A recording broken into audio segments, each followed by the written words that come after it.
Selamat siang, perkenalkan nama saya Ferenc Saputra dengan nomor NPM 1923240025 kelas SI21 jurusan Sistem Informasi mata kuliah akuntansi dasar. Tentang cara menyelesaikan jurnal umum untuk perusahaan, akan baiknya saya akan menjelaskan apa itu akuntansi.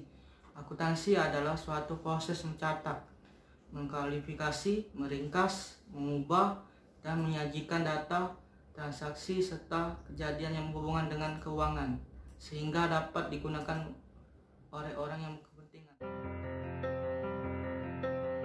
Ini Andi, ini Sisi. Mereka belajar di sekolah akuntansi.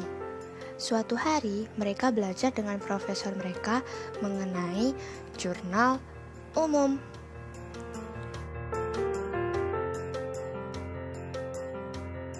Jurnal umum adalah catatan harian mengenai transaksi keuangan pada periode tertentu. Jurnal memiliki 5 fungsi. Fungsi pertama, fungsi pencatatan. Jurnal menentukan ke akun mana dan dengan jumlah berapa suatu transaksi dicatat. Fungsi kedua, fungsi historis. Jurnal dicatat dengan mendahulukan transaksi yang lebih dulu dilakukan dengan urutan waktu terjadinya. Fungsi ketiga, analisis. Untuk menentukan nama akun, jumlah uang yang dicatat, dan di sisi mana pencatatan dilakukan, bukti transaksi terlebih dahulu dianalisis. Fungsi keempat, fungsi instruksif. Jurnal merupakan suatu perintah atau instruksi. Akun harus sesuai diisi dengan apa yang tercatat pada jurnal. Fungsi kelima, fungsi informatif. Jurnal menyajikan tanggal, nama akun, keterangan singkat mengenai transaksi, dan jumlah uang yang terlibat dalam suatu transaksi. Perkiraan atau akun di jurnal umum ditempatkan di debit atau di kredit.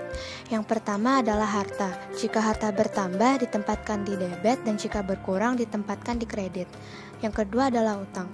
Jika utang bertambah, ditempatkan di kredit, dan jika berkurang, ditempatkan di debit. Yang ketiga adalah beban.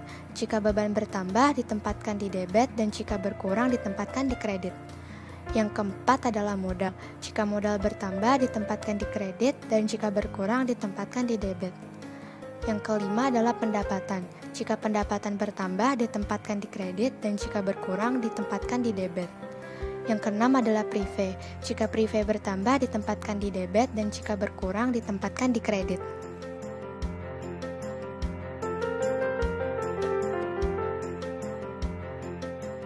Pertama-tama adalah membuat judul yang meliputi nama perusahaan, jurnal umum, dan periode bulan dan tahunnya.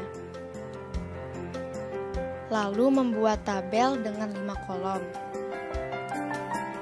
Kolom pertama adalah tanggal, kolom kedua adalah nama akun, kolom ketiga adalah ref atau referensi, kolom keempat adalah debit, dan kolom kelima adalah kredit. Catatlah tanggal terjadinya transaksi pada kolom tanggal dan tulis akun yang mengalami perubahan pada kolom nama akun. Akun yang di debit ditulis di sebelah kiri, contohnya kas, dan akun yang di kredit ditulis menjorok ke kanan, contohnya adalah modal. Sehingga kedua akun tidak sejajar, ref dikosongkan. Setelah itu, isi kolom debit atau kredit sesuai dengan jumlah uang yang terlibat dalam transaksi.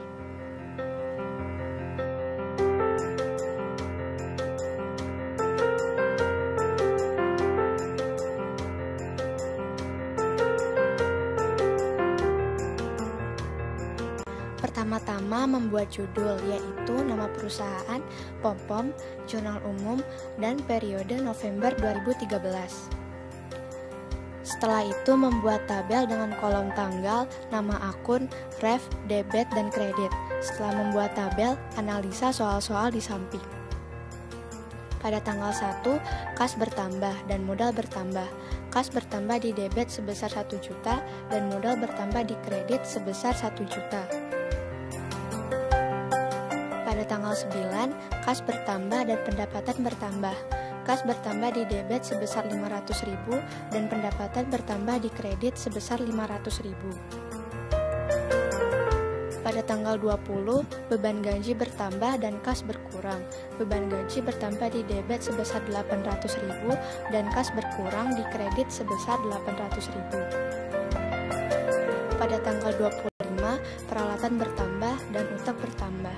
Peralatan bertambah di debit sebesar 300.000 dan utang bertambah di kredit sebesar 300.000.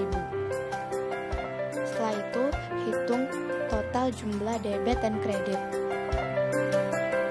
Di sini, jumlah debit dan kredit adalah 2.600.000. Total jumlah debit dan kredit harus selalu sama.